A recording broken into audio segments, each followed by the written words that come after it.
Ketchup and today let's learn chess again.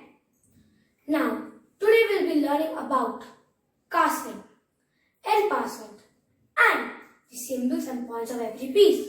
So let's start.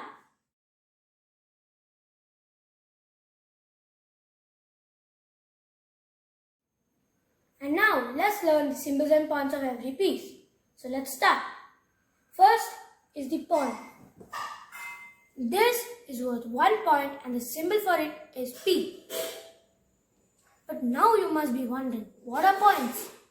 Points are nothing but the value of every piece. And now let's learn the symbols and points for a rook. A rook is worth 5 points and the symbol for it is R. Next is the knight. This is worth 3 points, but the symbol for it is not K, while it is N. Next is the bishop.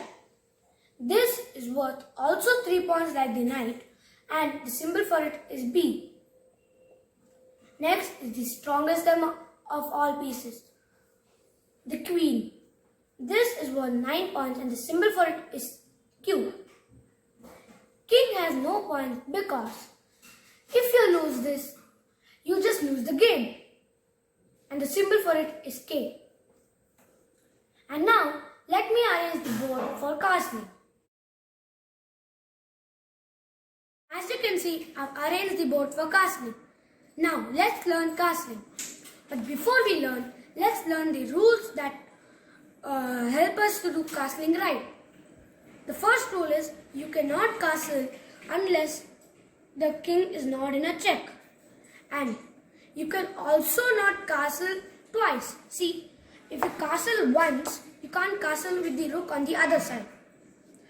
And the third rule is that you can never castle when a piece is between the rook and the king. One more rule is that, one more fact actually is that only while castling, the king can move 2 steps, 1 and 2. Now let me show you how to castle.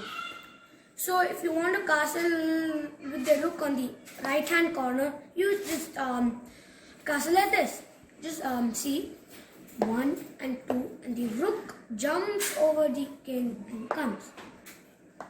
And if you want to castle with the rook on the left hand corner, you actually castle like this.